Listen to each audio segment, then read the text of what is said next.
సంవత్సరాల తరబడి ఎన్ని మందులు వాడినా మీ మోకాల నొప్పులు తగ్గట్లేదా? ప్రాణ పెయిన్ క్లినిక్ లో అత్యాధునిక చికిత్స. ప్రస్తుతం మనతో పాటు ఉన్నారు మాజీ జేడీ జై భారత్ పార్టీ వ్యవస్థాపక అధ్యక్షులు జేడీ లక్ష్మీనారాయణ గారు. ఒక్కసారి ఆయనతో కొన్ని విషయాల మీద మాట్లాడదాం. సార్ నమస్తే అండి. నమస్తే. జై భారత్. లేటెస్ట్గా జరిగిన ఒక ఇన్సిడెంట్ సార్, నంద్యాలలో ఒక 8-9 ఇయర్స్ పాపని 11 ఇయర్స్ అబ్బాయి 15 ఇయర్స్ అబ్బాయిలు ఇద్దరు కలిసి, చాలా మైనర్స్, 11 నుంచి 15 ఇయర్స్ లోపలే అంతా మైనర్స్ పిల్లలు, రేప్ చేసి ఆ పాపని చంపి కెనాల్లో పారేశారు సార్. ఆ బాడీ దొరికింది అనుకోండి, బట్ అసలు 11 ఏళ్ల పిల్లోడు 15 ఏళ్ల పిల్లలు ఏంటి సార్, ఏం జరుగుతుంది అసలు?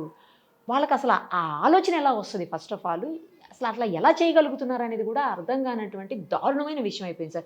ఎక్కడ ల్యాబ్స్ ఉంది, ఎక్కడ తప్పు జరుగుతుంది అసలు అర్థం కావట్లేదు సార్. ఎప్పుడు కూడా మనం ఏంటంటే వీళ్ళు మైనర్స్ అని మీరు అంటున్నారు. యాక్చువల్గా భారతదేశంలో జరిగిన అతిపెద్ద ఇలాంటి దారుణమైన క్రైమ్స్ మీరు తీసుకుంటే అందులో మైనర్స్ ఉన్నారు. నిర్భయ కేసు తీసుకోండి, అందులో కూడా ఒక మైనర్ ఉన్నారు. దిశ కేసు తీసుకోండి, అక్కడ కూడా మైనర్స్ ఉన్నారు. ఇప్పుడు నిన్న మీరు చెప్తున్న నంద్యాల ఇన్సిడెంట్, ఈ విధంగా ఎందుకు మారుతున్నారు అంటే వాళ్ళు ఏం తెలుసుకోవాలంటే అది తెలుసుకోవడానికి వాళ్ళ దగ్గర ప్రతి ఒక్కరి చేతిలో ఇప్పుడు మొబైల్ ఫోన్స్ వచ్చేసాయి. తర్వాత ఈ ఫ్రీ ఇంటర్నెట్ అని చెప్పేసి అందరికీ సిమ్లు ఇచ్చేశారు మొదట. దాంతో మొత్తాన్ని అడిక్ట్ చేసేసారు, ఫ్రీ ఇచ్చేసి. ఆ తర్వాత ప్రతి ఒక్కరు కొనుక్కుంటున్నారు. దాంతో ఏమవుతుందంటే తర్వాత మధ్యలో కరోనా కాలంలో వచ్చినప్పుడు స్కూల్స్ కాలేజెస్ మూతపడడం వల్ల ప్రతి ఒక్కరికి కూడా ఆన్లైన్ క్లాసెస్ మొదలయ్యాయి. కాబట్టి ప్రతి ఒక్కరు కూడా ఈ సెల్ ఫోన్ నుంచి క్లాసెస్ నుంచి వాళ్ళు తీసుకోవడం మొదలుపెట్టారు. ఆ సెల్ ఫోన్ క్లాస్లో ఉన్నంత వరకు, ఆ తర్వాత ఏంటి, అదొక మెషిన్. మీరు దానికి ఏం ఆదేశాలు ఇస్తే అది మీకు చూపిస్తుంది.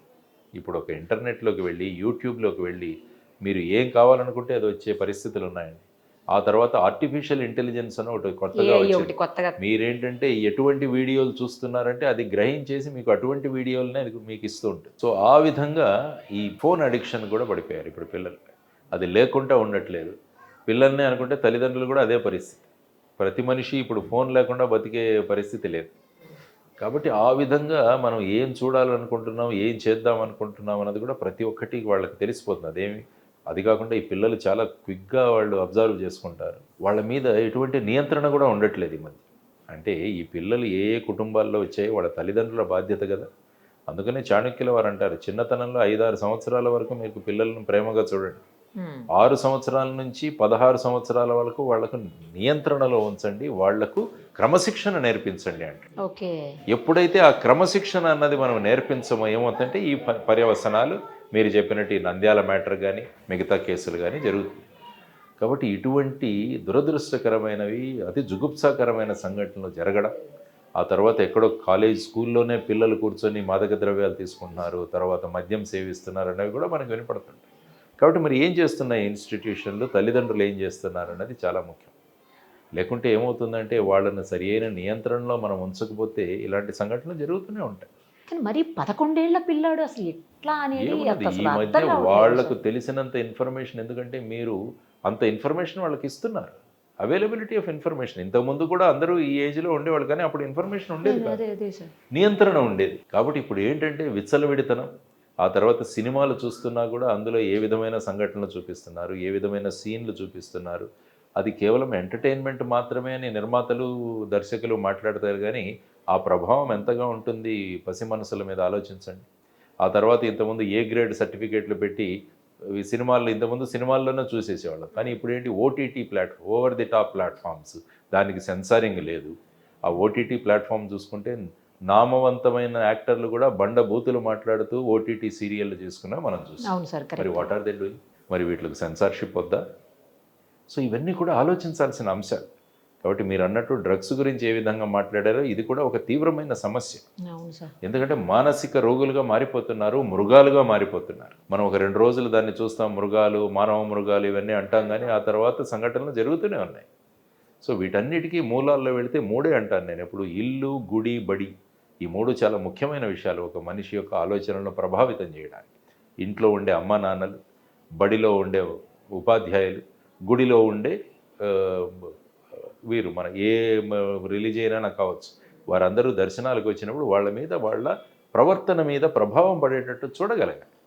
ఈ 3 అంశాలు కనుక మనం ఎక్కడైనా కొద్దిగా ఫెయిల్ అవుతే ఏమవుతుందంటే మళ్ళీ ఈ విధమైన ప్రభావాలు ఈ విధమైన సమాజంలో చూడాల్సి వస్తుంది. ఇప్పుడు ఈ పిల్లలకి ఎలాంటి శిక్షలు పడే అవకాశం ఉంటుంది సార్? వీళ్ళందరూ జువెనైల్స్ కాబట్టి జువెనైల్ జస్టిస్ యాక్ట్ ప్రకారం ఆ, వాళ్ళకు వేరే ఉంటాయి, రిమాండ్ హోమ్స్ వాటిలలో ఉంటాయి.